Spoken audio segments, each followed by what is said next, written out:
지난 시간까지 우리는 5장에서 7장까지 이어지는 산상수훈에 대해서 살펴보았는데요. 이제 마태는 산상수훈의 말씀을 끝을 내고 본격적인 예수님의 치유 사역을 소개하고 있습니다. 오늘 본문은 9장까지 이어지는 예수님의 치유 사역이 시작되는 그 첫 부분이에요. 그런데 마태가 소개하고 있는 오늘 본문은 예수님의 첫 치유 사역치고는 약간 임팩트가 좀 약하다는 느낌이 들죠. 왜냐하면 첫 치유 사역인데 아주 짤막하고 담백한 기사로 소개되어 있기 때문입니다. 다른 복음서와 비교해보면 분명 이 사건이 첫 치유 사역은 아니었는 것이 확실한데요. 그렇다면 마태는 의도적으로 예수님의 첫 사역으로 바로 이 사건을 소개하고 있단 말이죠. 그렇다면 좀 더 드라마틱한 그런 기적도 있었을 텐데요. 마태는 왜 하필 이 사역을 첫 치유 사역으로 소개하고 있을까 하는 겁니다. 그리고 우리가 주목할 것은요, 이 사건이 공관복음인 마태, 마가, 누가복음 모든 곳에 기록되어 있다는 사실이에요. 이건 그만큼 이 사건이 중요한 의미를 가지고 있다는 뜻이겠죠. 그래서 오늘 본문의 이 사건을 묵상하면서 사복음서에 나오는 모든 기적을 다 살펴보았는데요. 오늘 본문의 사건에는 다른 모든 기적과 구별되는 특별함이 여기에 있습니다. 4절에 예수님이 이 나병 환자를 고치신 후에 한 가지 지시를 하시죠. 제사장에게 네 나은 몸을 보이고 모세가 명한 예물을 드리고 그들에게 입증하라는 이 명령을 하셨다는 이 대목입니다. 다른 기적에는 아무 곳에도 이 명령이 등장하지 않아요. 유일하게 이 사건과 그리고 누가복음 17장에 나오는 10명의 나병 환자를 고친 이 기적에만 이 명령이 등장하고 있다는 겁니다. 그리고 이 유일한 두 사건에도 공통점이 있죠. 그 공통점은 바로 병명입니다. 나병이라는 이 병명이요. 그래서 이 나병의 치유 사건이 좀 특별하다는 겁니다. 왜 마태는 이 기적을 첫 번째로 언급하고 있을까? 그리고 공관복음 모두에 이 사건이 기록되어 있을까 하는 겁니다. 우리는 우선 나병이 성경 속에 가지는 다른 질병과 다른 특수성에 주목해 보아야 합니다. 레위기에 등장하는 이 율법의 규정들 속에는 질병에 대한 규정들이 나오는데요. 여러분, 인간에게 주는 이 질병들이 얼마나 많습니까? 인간이 이 고통을 겪는 질병이 얼마나 많아요. 그런데 많고 많은 이 병 중에 율법의 규정으로 다루는 병은 딱 두 가지뿐입니다. 나병과 유출병이요. 특별히 나병에 대한 규정은 상당히 많은 분량으로 자세히 다루고 있습니다. 왜 많은 질병 중에서 율법에는 이 나병을 특별하게 다루고 있을까요? 바로 다른 병과 달리 나병이 가지는 특별한 증상 때문입니다. 나병은 신경세포를 마비시켜서 감각을 상실하게 만드는 병이죠. 그래서 손가락, 발가락이 문드러져 썩어져 떨어져 나가도요, 통증을 느끼지 못합니다. 자각 증상이 없어요. 촉감, 통각, 온도, 감각, 이게 다 온도의 감각들이 다 소실되었기 때문입니다. 이 감각이라는 것은 사실 우리의 몸의 건강을 지켜주는 센서와 같은 역할을 하죠. 몸에 이상이 생기면 통증을 통해서 그 부분의 이상을 알려줘서 미리 대비케 하는 건데요. 그런데 나병은 한마디로 이런 감각을 모두 잃게 만든다는 겁니다. 그러니 썩어도 아픈 줄을 모르는 거죠. 그런데 이 나병에 대한 율법의 규례가 좀 이상합니다. 이 병이 발병되면 의사에게 가는 것이 아니라 제사장에게 가야 한다는 겁니다. 분명 당시에 제사장 말고 의사의 역할을 하는 사람들이 분명히 있었을 건데 말입니다. 이건 뭘 말하는 걸까요? 즉 나병은요, 종교적이고 영적인 의미를 담고 있다는 말입니다. 그러니 단순히 이건 이런 우리 병을 고치셨다라는 여러 기적 사건 중에 하나를 소개하려고 하는 게 아니라는 거예요.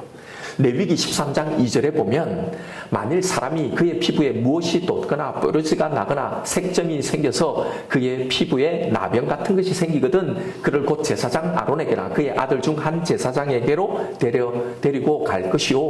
나병이 나면 제사장에게 데리고 가는데 그런데 제사장이 치료를 하기 때문이 아닙니다. 3절에 제사장은 그 피부의 병을 진찰할지니 환부의 털이 휘어졌고 환부가 피부보다 우묵하여졌으면 이는 나병의 환부라. 제사장이 그를 진찰하여 그를 부정하다 할 것이오. 자, 그냥 진찰을 하는 겁니다. 치료가 아니고요. 판단만 하는 겁니다. 선언만 하는 거예요. 이건 나병에 걸렸다. 나병이다. 그리고 확실치 않으면 7일간을 격리시켰다가 다시 살펴보고 그래도 확실치 않으면 또 다시 7일 격리시켰다가 다시 살펴보고 나병인지 아닌지를 판단만 하는 겁니다. 그리고 나병에 낳은 사람을 위해서 제사를 드려줌으로 나병에서 깨끗게 되었음을 입증하고 선언해 주는 겁니다. 이것이 율법에 기록된 나병에 대한 규례예요. 나병에 대한 치료 방법도 없습니다. 의사 역할도 없어요. 오직 진단하고 판결만 내릴 뿐입니다. 여기서 제사장은 의학적 기능을 하는 것이 아니고 오직 제의적인 기능만을 하는 거죠. 여러분, 이것이 무엇을 의미하는 것일까요? 이 나병은 오직 하나님만 고치실 수 있다는 걸 상징하고 있는 겁니다. 모든 병이 다 마찬가지지만 이 나병을 가지고 이걸 상징화해 놓은 거란 말입니다. 자, 나병에 대한 성경적 의미를 기억하십시오. 나병은 오직 하나님만이 고치실 수 있다. 이것이 나병의 영적 의미입니다. 바로 여기에 마태가 오늘 이 사건을 예수님이 이제 치유 사역을 시작하시면서 그 치유의 기적 중에 가장 먼저 기록해야만 했던 그 이유가 바로 여기에 담겨 있는 거예요. 이 나병 환자가 예수님께 나와 뭐라고 말하고 있습니까? 2절에 보면 주여 원하시면 저를 깨끗게 하실 수 있나이다. 원하시면 깨끗게 할 수 있다. 이 말의 의미가 무엇입니까? 예수님이 곧 나병을 치유하실 수 있는 하나님이십니다. 라는 고백입니다. 마태는 예수님의 치유 기적을 소개하기 시작하면서 제일 먼저 이 사실을 지금 선언하고 있는 겁니다. 예수 그리스도가 곧 하나님이시다는 걸 말하고 싶은 겁니다. 그런데 이것만이 아니에요. 이 사건은 더 깊은 영적인 메시지를 우리에게 전달하고 있습니다. 왜냐하면 이 사실을 우리는 모르는 거 아니죠. 그렇기 때문에 여기에 진짜 우리에게 전달하는 더 깊은 메시지를 봐야 하는 겁니다. 예수님께서 그의 나병을 고치시고 그에게 지시하신 말씀입니다. 가서 제사장에 네 몸을 보이고 모세가 명한 예물을 드려서 그들에게 입증하라 라는 이 지시요. 아니 여러분, 나병을 낫게 쓰면 된 것 아닙니까? 기적이 일어나면 되는 거 아니에요. 이걸 통해 예수 그리스도가 하나님이시다는 게 증명했으면 된 것 아닙니까? 그런데 제사장에게 몸을 보이고 모세가 명한 예물을 드려서 그들에게 입증하라고 명령하신 겁니다. 앞에서 많고 많은 치유 사건에서 오직 이 나병에 관한 이 치유에만 이 명령이 나온다고 했죠. 왜 다른 치유 기적과는 달리 여기서는 이런 명령을 내리셨을까 하는 겁니다. 이걸 예수님도 율법의 규정을 예수님도 존중하셨다는 걸로 해석을 하는데요. 여러분, 이건 단순히 예수님도 구약의 율법을 존중하신다는 걸 보여주기 위해서 이 명령을 내리신 게 아니에요. 레위기의 나병의 규례를 보면 나병의 진단 못지않게 중요하게 다루는 것이 나병에서 깨끗하게 되었을 때의 정결 규례입니다. 이 정결 규례가 의미하는 것이 있기 때문이에요. 레위기 14장 4절부터 보면 이렇게 되어 있습니다. 제사장은 그 정결함을 받은 자를 위하여 명령하여 살아있는 정결한 새 2마리와 백향목과 홍색실과 우슬초를 가져오게 하고, 제사장은 또 명령하여 그 새 하나는 흐르는 물 위에 질그릇 안에서 잡고 다른 새는 산채로 가져다가 백향목과 홍색실과 우슬초와 함께 가져다가 흐르는 물 위에서 잡은 그 새의 피를 찍어 나병에서 정결함을 받은 자에게 7번 뿌려 정하다 하고 그 살아있는 새는 들에 놓을지며. 자, 요약하면 이런 겁니다. 나병에서 낳은 사람은 정결한 새 2마리를 제사장에 가지고 오는데 그중 한 마리는 질그릇 안에서 잡아서 그 피를 찍어 나병 환자에게 뿌리고는 나머지 한 마리 새는 들로 놓아 보내는 것으로 정결 규례를 행하라는 거예요. 이게 뭘 의미할까요? 짐작이 가실 겁니다. 한 마리의 새의 죽음으로 다른 한 마리의 새가 노임을 받는다는 이 상징이 뭘 의미하는지를요. 우리처럼 질그릇과 같은 인간의 몸을 입고 이 땅에 오신 예수 그리스도의 이 피로 또 한 마리의 새인 우리가 자유함을 얻게 된다는 이 십자가의 복음을 여기에 예표해놓고 있는 거죠. 그렇다면 나병은 뭘 의미하는 겁니까? 바로 예수 그리스도의 대속을 통해 하나님만이 해결할 수 있는 우리의 죄를 상징하고 있는 겁니다. 여러분, 오늘 본문은 우리에게 어떤 메시지를 전달하고 있을까요? 우리가 바로 나병 환자라는 겁니다. 그런데 문제는 우리는 정작 우리의 나병을 고치러 주님께 나오지 않는다는 겁니다. 아니, 우리가 영적인 나병 환자라는 이것 자체도 인지하지 못하고 있다는 겁니다. 여러분, 나병의 특징이 뭐라고 했나요? 무감각입니다. 내 몸이 썩어져 가는데도 썩는 줄, 아픈 줄 모르는 겁니다. 우리에게 있는 영적인 나병이 무엇입니까? 말로는 우리가 다 죄인이라고 하지만 우리의 죄인됨에 대한 진정한 자각이 없다는 겁니다. 늘 말씀드리지만 우리에게 있는 진짜 문제는요, 바로 이게 해결되지 않고 있다는 겁니다. 성경이 계속 모든 성경을 펼쳐 각 권의 이 책을 통해 이걸 우리에게 말하고 있다는 이 사실을 주목해야 합니다. 이게 여러분 모든 문제를 만들어내고 있는 겁니다. 늘 이런 말씀을 드리니까 여러분 또 똑같은 이야기를 하나 하시겠지만, 여러분 이게 성경이 우리에게 제시해주는 가장 유일한 하나의 해결책이란 말입니다. 죄인이라는 고백은 다 하죠. 그런데 여러분 그건 그저 성경에 근거한 공식적인 진술뿐입니다. 지식적으로 머리로는 아니까 그렇게 해야 된다는 건 아닐까요? 우리의 심장을 파고드는, 우리의 심령을 관통하는 깊은 단식으로서의 죄인됨의 인식은 사실 없단 말입니다. 정직하게 우리의 깊은 마음을 한번 묵상해 보십시오. 예, 우리는 우리 자신이 죄인이라는 걸 압니다. 부인하지 않습니다. 그렇게 다 자백을 해요. 그러나 여러분 진정한 죄인됨의 의식은요, 나는 죄인입니다라는 이 진술, 내가 이걸 알고 있다, 이걸 고백하고 있다는 이것으로 끝나는 게 아닙니다. 정말 자신이 구제불능 죄인이라는 것을 깊이 동감하는 자에게는요, 내면에 깊은 탄식이 있는 겁니다. 오라, 나는 공고한 사람이다. 이 사망의 몸에 누가 나를 건져내라는 이 탄식요, 모든 내 삶을 살아가면서 한순간도 이 고백을 하지 않는 순간이 없단 말이에요. 여러분 다른 게 중요한 게 아니라 이게 중요한 겁니다. 내 안에 득실거리는 추악한 죄들을 정직하게 대면할 때 나오는 이런 가슴 깊은 탄식, 죄인됨의 자각, 이게 있어야 하는 겁니다. 예배 드릴 때만 아니라 매 순간 삶 속에서 이런 탄식이 나와야 하는 겁니다. 왜요? 우리는 사실은 죄만 짓고 살아가니까요.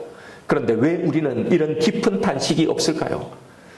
내가 완벽한 사람은 아니라는 건 알지만 그렇다고 당장 극형에 처해 마땅한 파렴치한 범죄자라고는 생각하지 않기 때문입니다.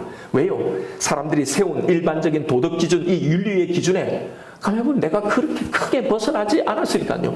대부분 다들 그렇게 사니까요. 내가 죄인이지만 그렇다고 사람들을 매일 죽이거나 아니면 폭행을 행사하는 것도 아니고 그렇다고 누구에게 사기를 치는 것도 아니기 때문입니다. 그저 내 마음속에 소소한 잘못들만을 범하고 있기 때문이죠. 그렇게 생각한단 말입니다. 그러나 여러분 우리 속에 나오는 끊임없는 죄악들을 한번 보십시오. 로마서 1장 29절은 우리 속에 존재하고 있는 죄들을 열거합니다. 로마서를 다룰 때 이 본문을 보았는데 한번 보십시오. 곧 모든 불의, 추악, 탐욕, 악의가 가득한 자요, 시기, 살인, 분쟁, 사기, 악독이 가득한 자요, 수근수근하는 자요, 비방하는 자요, 하나님께서 미워하시는 자요, 능욕하는 자요, 교만한 자요, 자랑하는 자요, 악을 도모하는 자요, 부모를 거역하는 자요, 우매한 자요, 배약한 자요, 무정한 자요, 무자비한 자라.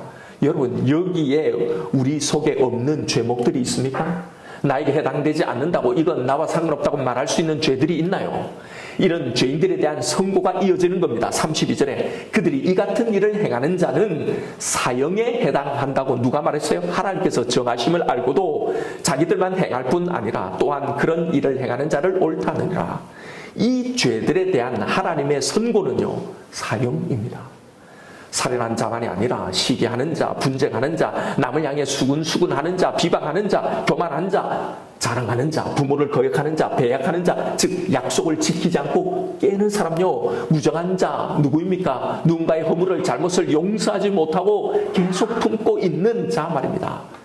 이런 모든 다 극형에 해당되는 죄악들이란 말입니다. 이것이 하나님의 법적 선언이란 말입니다.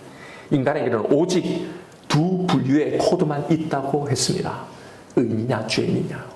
오직 이 두 가지 구분밖에 없는 거예요.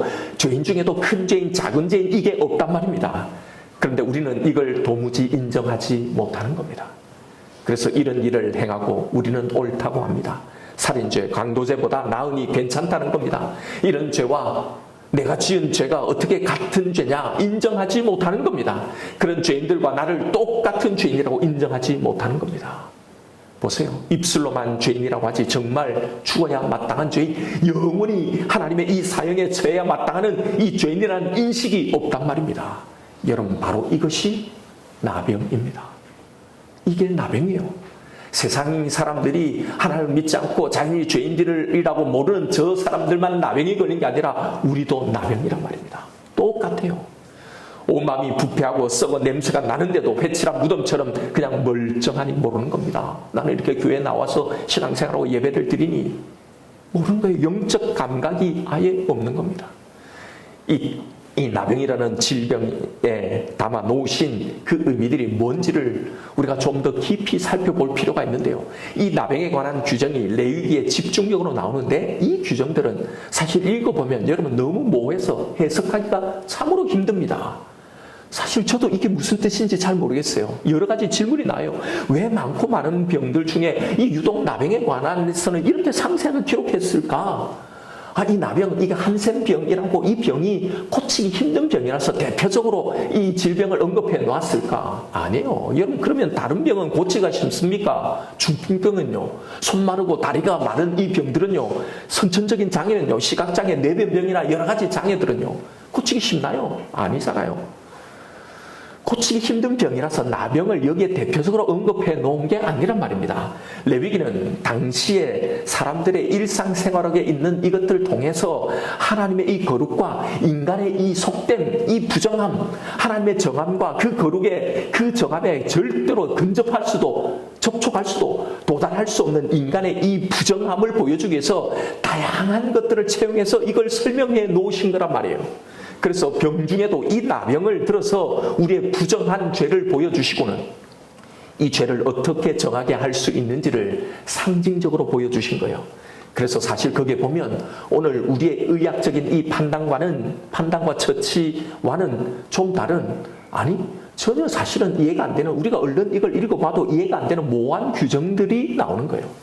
예를 들어서 이런 규정들입니다. 레위기 13장 9절에 보면 사람에게 나병이 들었거든 그를 제사장에게 데려갈 것이요 제사장은 진찰할지니 피부에 흰점이 돋고 털이 휘어지고 거기에 생살이 생겼으면 이는 그의 피부에 오랜 나병이라 제사장이 부정하다 할 것이요 그가 이미 부정하였은즉 가두어 두지 않을 것이며. 자, 나병이 걸린 사람을 제사장이 데려가고 제사장은 그를 진찰하면서 딱 보니까 피부에 흰점이 있고 털이 있고 생살이 막 생겼는 걸 보는 거예요. 그걸 보면서 나병이 확실하다는 걸 확인하는 거죠. 그래서 부정하다고 말하는 겁니다. 그러면서 가두지 말라는 건 이제 확인이 됐으니까 7일 동안 격리시켜서 가두어서 더 이상 나병인지 아닌지 확인할 볼 필요가 없을 정도로 확실한 나병이라는 거죠. 그런데 자, 그 다음 이 좀 이상한 규정이 나옵니다. 12절에 제사장이 보기에 나병이 그 피부에 크게 발생하였으되 그 환자의 머리부터 발끝까지 퍼졌으면 그가 진찰할 것이요 나병이 과연 그의 전신에 퍼졌으면 그 환자를 정하다 할지니 다 휘어진 자인즉 정하거니와.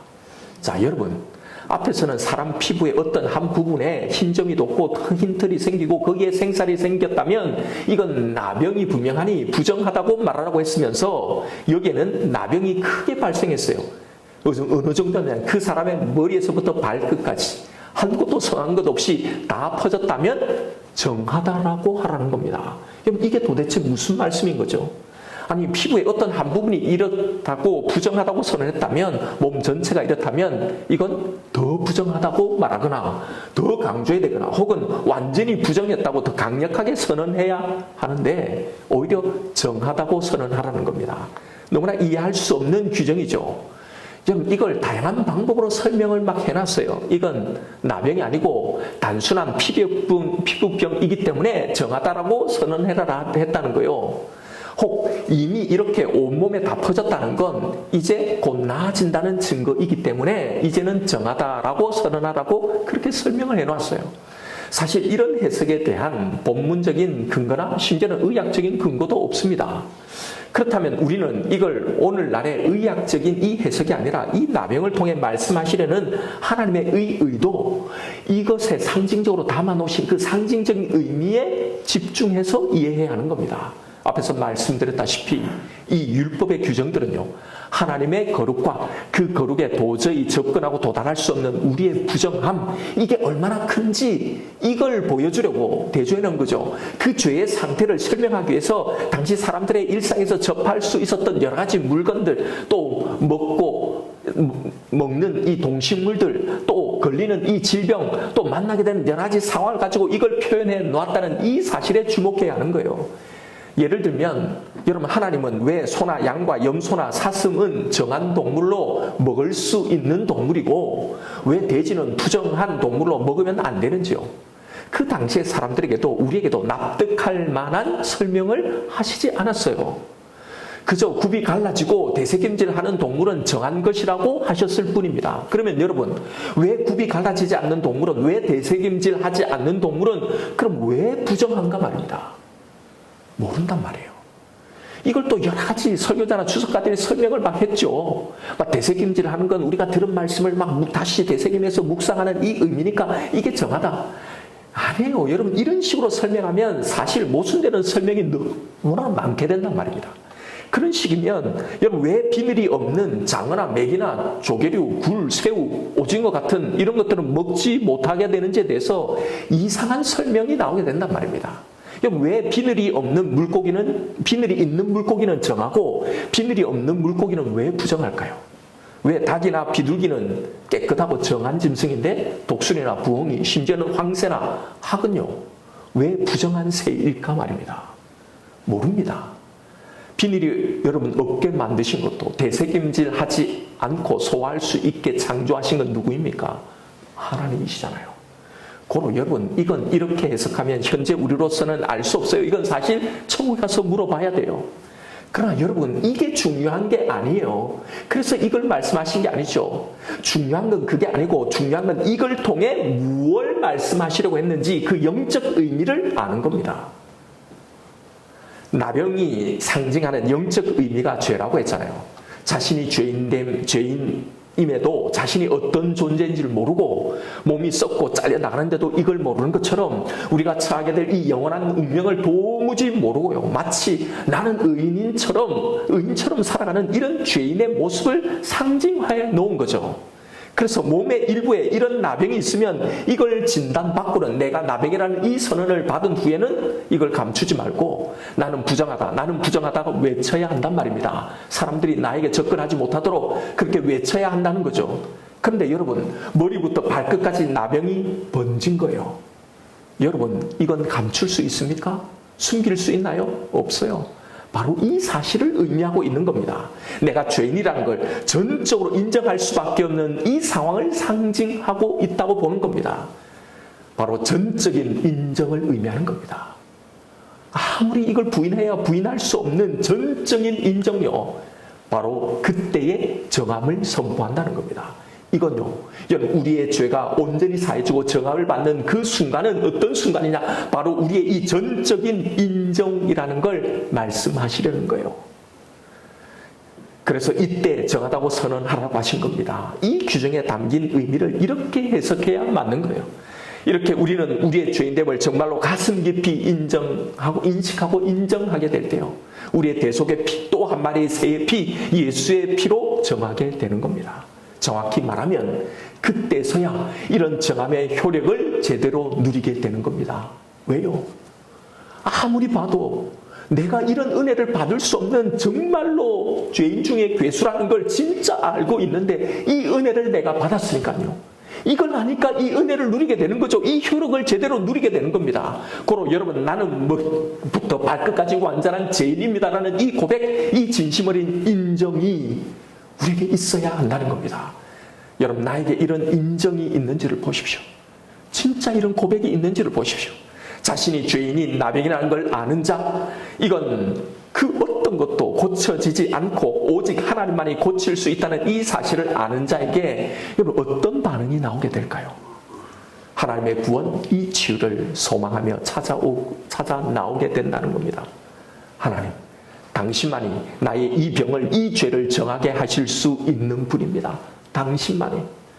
그래서 주여 원하시면 저를 깨끗하게 하실 수 있나이다. 바로 이 나병의 환자의 반응이 나오는 겁니다. 그럴 때 주님은 우리를 고쳐주시고 깨끗하게 하시고 정하게 하신 그 능력, 이걸 비로소 우리는 누리게 된단 말입니다. 이게 나병 규례가 담고 있는 의미고, 그래서 마태는 이 나병의 치유 이적을 제일 첫 치유 사역으로 소개하고 있는 겁니다. 모든 것의 근본은 바로 이거란 말이에요. 그런데 여러분, 이 반응을 잘 보라는 겁니다. 이 나병을 고침받았던 이 사람의 마음 말입니다. 나병 환자는 예수님께 나를 깨끗하게 해주십시오라든가 나를 고쳐주십시오라는 이 요구를 하지 않아요. 뭐라고 합니까? 원하시면 저를 깨끗하게 하실 수 있나이다 라고 말합니다. 이건 자신이 예수님께 감히 그 어떤 요구도 할 수 없는 존재임을 인정하고 있는 거예요. 그 어떤 요구도요. 오직 당신의 선하신 뜻에만 맡길 뿐이라는 것이 예수님께 나온 이 나병 환자의 태도라는 겁니다. 여러분, 이걸 진심으로 인정하는 자에게 내 요구, 내 주장이 있을 수 있을까요? 우리에게 이 영적 자세가 이런 마음이 정말 있는가 말입니다. 말은 나는 머리부터 발끝까지 모두가 나병투성이인 죄인입니다라고 하면서도요. 이것에서 치유되는 것만이 나의 가장 큰 축복이라고 말하면서도 이게 사실 내가 받은 큰 축복이다, 가장 귀한 유일한 복이라고 말하면서도 사실은 이런 마음이 없는 겁니다. 그러니 여러분, 예수 앞에 나와서도 당신이 원하시면이 아니라 당당하게 내가 원하는 것을 요구하는 것 아니겠냐 말입니다. 그게 이루어지지 않았다고 서운해하고 원망하고 시험에 드는 것 아니냐 말입니다. 그러니 우리 가운데 참 만족, 참 평강이 없지 않느냐 말입니다. 여러분, 오직 이 은혜밖에 없는 겁니다. 이것만 있으면 되는 겁니다. 더 이상 바랄 것이 이것밖에 없는 겁니다. 여러분 생각해 보십시오. 나병에 걸리면 어떻게 되는 겁니까? 하나님께 나아갈 수 없는 겁니다. 하나님의 그 은혜에 나갈 수 없는 거예요. 사람들과도 함께 하지 못하는 겁니다. 그런데 여러분, 그런 나병 환자에게 돈이 있으면 못합니까? 명예가 있으면 못합니까? 다른 게 아무리 많으면 못합니까? 내가 이렇게 간절하게 기도하는 이 소원, 이걸 이루어지면 그 무슨 소용이 있습니까? 그러니 이 은혜를 받았다면 이제 그 무엇도 원할 것이 없는 겁니다. 왜요? 가장 귀한, 내가 가장 치명적인 반드시 해결해야 할 이 문제를 해결받았기 때문입니다. 바로 이런 사람에게만 나오는 특징이 있다는 겁니다. 그래서 오직 이 나병의 치유에만 등장하는 명령이 있게 되는 거예요. 그게 뭐라는 겁니까? 입증하라는 겁니다. 오늘 본문 4절의 말씀을, 예수님의 말씀을 보십시오. 예수께서 이르시되 삼가 아무에게도 이르지 말고 다만 가서 제사장에게 내 몸을 보이고 모세가 명한 예물을 드려 그들에게 입증하라 하시니라. 자, 그런데 이 말씀을 잘 보십시오. 아무에게도 말하지 말고 다만 가서 제사장에게 내 몸을 보이고 그들에게 입증하라는 겁니다. 누구에게 입증하라는 겁니까? 그들에게요. 여기서 그들은 누구인가요? 제사장입니까? 여기서 제사장은 단수로 나와요. 그러니 제사장은 그들이 아니죠. 제사장이 아닌 것이 분명합니다. 그럼 그들은 누구겠습니까? 다른 사람요. 누구요? 이 나병 환자의 주위에 그가 함께하는 이 모든 주위의 사람들을 말하는 거죠. 그들에게 네 몸이 나았다는 걸 입증하라는 겁니다. 그런데 이건 여러분 아무에게 말하지 말라는 말과 사실 모순되는 것 아닌가요? 아니, 아무에게 말하지 말라놓고 입증하라는 건 무슨 말입니까? 여러분, 이건 진짜 그들에게 우리가 증거해야 할 것, 우리가 입증해야 할 것이 무엇인지를 말해주고 있는 거예요.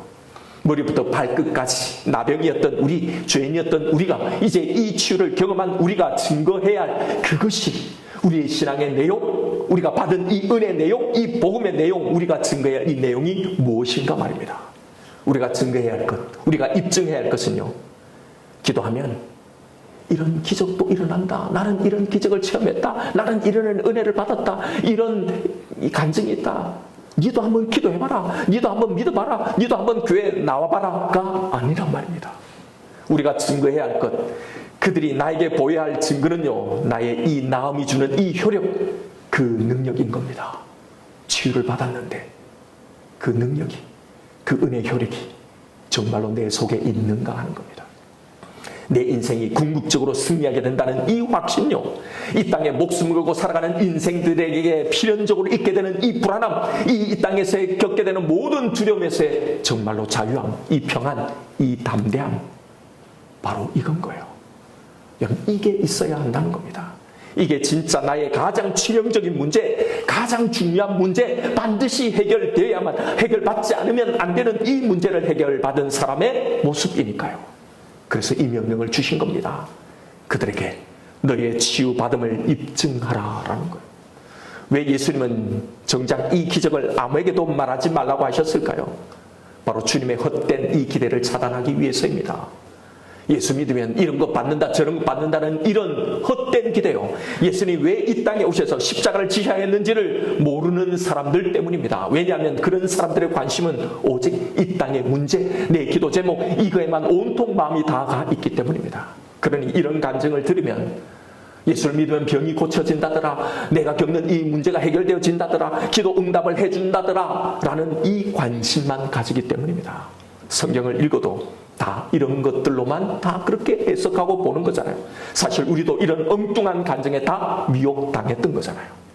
여러분, 예수 믿어 내가 얻게 된 얻는 게 내가 잘 된 것, 예수 믿어서 내 집이 좀 넓어진 것, 좀 더 경제적 여유가 생긴 것, 어떤 위기가 무사히 넘어가서 잘 해결된 것, 어떤 심각한 질병이 정말 고쳐진 것, 뜻하지 않는 좋은 이런 결과와 혜택이 나에게 생긴 것, 이런 간증이 우리의 전부라면, 우리가 입증하는 전부라면, 여러분 우리는 예수님이 주신 이 구원과는 전혀 다른 걸 증가하며 그렇게 살아가고 있는 겁니다.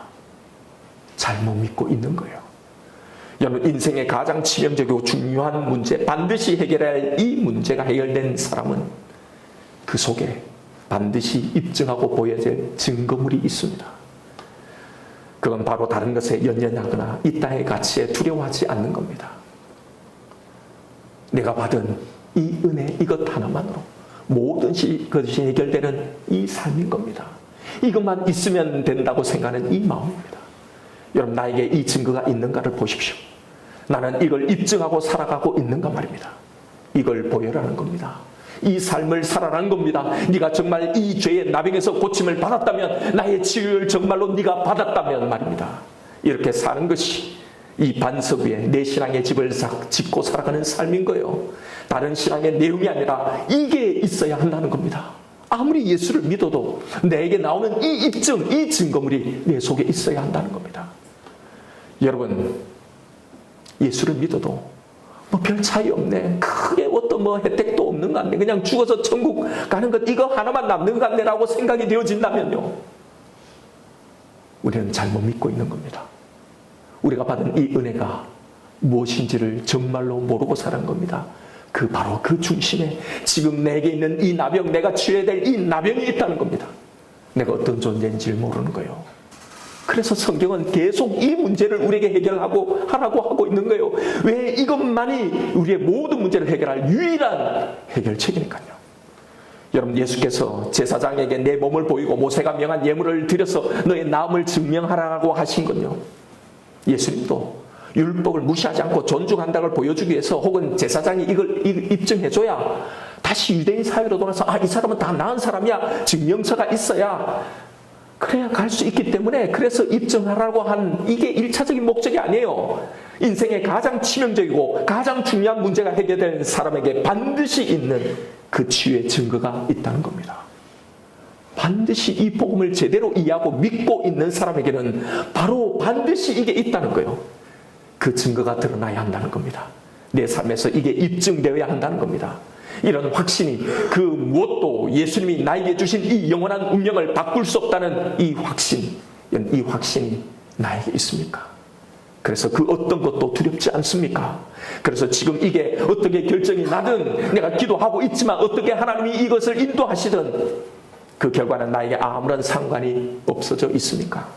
지금의 이 상황에 그 어떤 변화가 일어나도 하나님이 나를 보호하시는 이 보호하심에 대해 아무런 변화가 없다는 걸 정말로 믿습니까? 세상 사람들이 목숨 걸고 있는 그것이 이제는 너무나 하찮게 보이시나요? 그게 정말 배설물처럼 그 어떤 것이라도 버릴 수 있습니까? 그것에 더 이상 연연해하며 일희일비하며 살지 않습니까? 세상이 정한 그 가치에 정말 자유하며 살아가고 있습니까?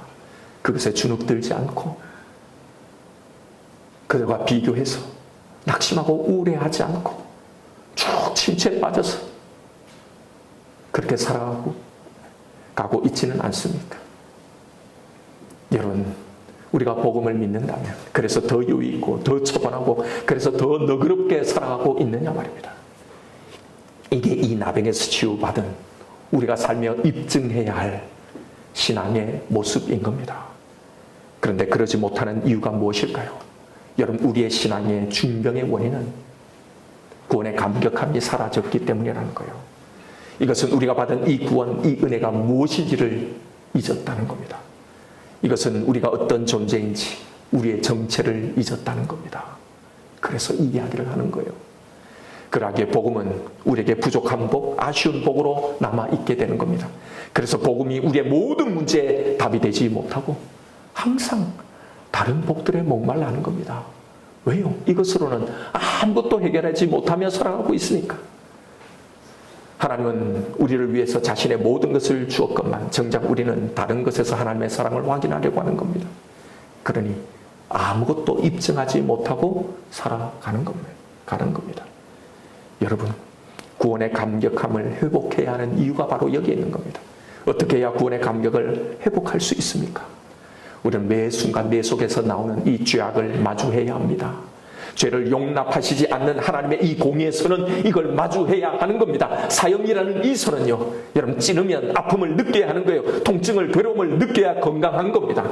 남들이 알지 못하지만 내 속에 우글거리는 이 죄악들, 쉴 새 없이 쏟아내는 이 악들을 정직하게 대면하면서 내 죄들의 심각성, 나의 죄인됨의 이 심각성을 깨달아야 합니다. 진짜 나는 구제불능에 죽을 죄인이구나, 이 뼈아픈 고백이 있어야 하는 겁니다. 지금 당장 나를 죽이셔도, 가장 최악의 상황을 만드셔도 나는 아무 항변을 할 수 없는 존재라는 걸 말입니다.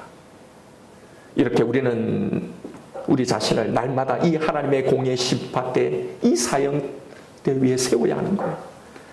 그리고 바로 거기서, 그 사형대에서 나를 내려오게 하시고 내 대신 그 사형의 형벌을 받으심으로 우리를 자유케 하시는 이 주님의 사랑, 이걸 만나야 하는 겁니다. 이게 얼마나 큰 은혜인가를 알아야 하는 겁니다. 아까 말씀드렸잖아요. 이걸 해결하지 못하면 그 무엇이 우리에게 소용이 있냐 말입니다. 거기서 나의 나병에 손을 대시면은 주님을 경험해야 하는 겁니다. 이 나병 환자에게는 이 병의 치유가 이것의 해결의 유일한 소망이 여기에요. 그는 이 감격함으로 이 주의 은혜를 입증하는 삶을 살아갈 수 있었던 겁니다. 그래야 내가 받은 구원의 가치를 알고 감격함을 가지게 되는 거예요. 이것이 구원받은 자의 증거인 겁니다. 이 구원의 감격함이 살아있을 때 내가 받은 이 구원, 이 복음은 하나님이 나에게 주신 가장 소중한 축복이 되는 겁니다. 그 어떤 것도 필요 없고 이것만 있으면 되는, 이럴 때야만, 그걸 깨달을 때 복음은 비로소 내 모든 문제의 해답이 되는 겁니다. 이걸 가지고 다 해결해낼 수 있는 겁니다. 지금 이 문제가, 이 기도 제목이 어떻게 결정날지라도 이미 나는 다 감사한 거고 그 선하신 하나님의 계획이 믿어지게 되는 겁니다. 여기서 나를 죽이지 않고 어떻게든 이기고 견디게 하실 이 하나님이 믿어지는 거예요. 이걸 믿고 여기서 모든 힘과 에너지를 얻는 자의 이 삶이 바로 입증하는 삶인 겁니다. 여러분, 매일의 삶 속에 내가 만나는 모든 문제 속에서 이 경험을 해야 합니다. 그래야 정말로 그 사랑이 우리의 모든 문제의 해답이 되는 겁니다. 그 사랑이 우리의 슬픈 마음, 우울한 마음을 이겨내게 하는 겁니다.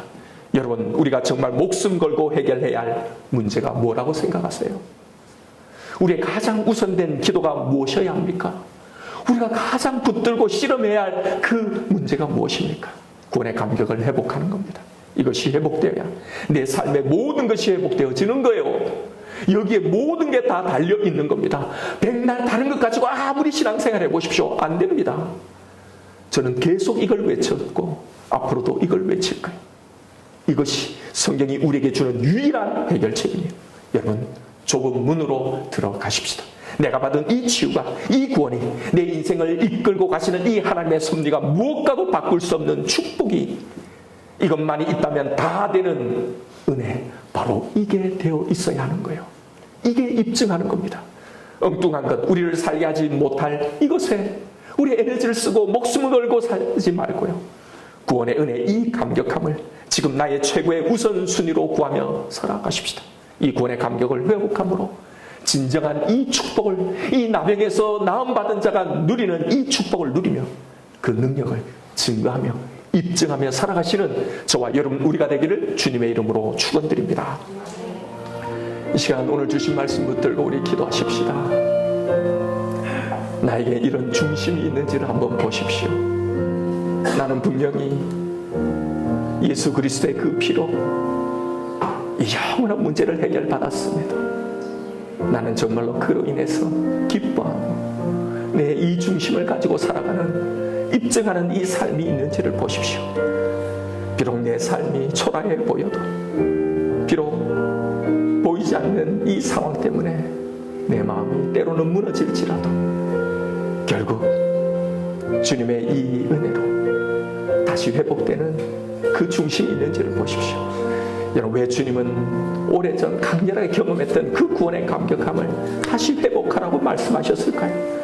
하나님이 우리에게 가장 주시고 싶었던 그 복, 그 은혜를 누리게 하기 위해서입니다. 입증하라는 건요, 또 다른 우리에게 짐을 주는 게 아니에요. 숙제가 아니에요. 이걸 누리는 자에게 자연스럽게 나오는 모습이기 때문입니다. 왜요? 이 은혜를, 이 능력을 누리고 있기 때문에요. 그래서 이걸 누리는 삶, 이걸 입증하는 삶을 살아가라고 하시는 거예요. 하나님의 그 사랑 안에 그 어떤 것도 두렵지 않던 그 행복한 삶, 그것을 처음 주님 만났을 때만이 아니라 지금 현재 매일 삶 속에서 누리고 경험하기를 원하시기 때문입니다. 여러분, 무엇이 천국인가요? 이 땅의 것으로 두려워하지 않는 삶이에요. 그것이 하나님이 통치하는 하나님의 나라 천국의 삶이에요. 그 능력이 바로 구원의 감격함 속에 있는 겁니다. 그 고마움과 그 감사함이, 그 만족함이 우리가 무슨 일을 만나든지 만사형통이 되게 하는 거예요. 모든 일이 내 뜻대로 되어서가 아니라 그 어떤 일에도 능히 감사하고 이겨낼 수 있는 능력이기에, 그래서 만사형통인 거예요. 여러분, 이 입증함이 나에게 있는가를 보십시오. 구원의 감격함, 이 은혜가 회복되어야 합니다. 그러기 위해서 먼저 내가 영적인 나병 환자였다는 걸 인정해야 합니다. 우리 속에 끊임없이 솟아나고 있는 죄의 샘들을 보십시오. 그 추악한 죄상들을 정직하게 대면하십시오. 그래서 우리는 다 사형수인 겁니다. 지금 당장 집행해도 아무 할 말 없는 사형수란 말입니다. 그런데 지금 내가 구하고 있는 이런 것이 무슨 의미가 있습니까? 영원히 죽는데 지금 이 땅의 것들이 무슨 소용이 있냐 말입니다. 우리가 날마다 이 자리에 설 때요, 우리는 그 순간 나를 대신해 십자가의 피 흘리심으로 나를 놓아주시는 그 은혜, 이 자유함을 경험하게 되는 거예요. 지금 하나님은 내가 만날 이 모든 문제의 해법을 말씀해 주시고 계신 거예요. 이걸로 해결되어야 하는 거예요. 여러분, 나의 모든 저주와 나의 모든 불행을 이 예수의 십자가가, 이 하나님의 사랑이 다 끌어내셨다면, 이걸 정말로 믿는다면 이제 삶으로 입증하십시다. 하나님, 당신이 나에게 주신 이 놀라운 은혜와 능력을 이제 믿으며, 그래서 이걸 누리며 살아가여 주옵소서. 부족한 저에게서 이 능력이, 세상이 줄 수 없는 이 평강이 보여지게 하여 주옵소서. 하나님, 예수 그리스도의 십자가가, 이 사랑이 내 모든 문제의 해법이 되는 삶, 이걸 입증하게 하여 주옵소서. 이 사랑으로 모든 걸 이기며 살아가게 하여 주옵소서. 여러분, 하나님의 이 사랑을 믿으십시오. 이 시간 나에게 주신 말씀 붙들고 우리 주님 이름 한번 부르며 기도하며 나아갑니다.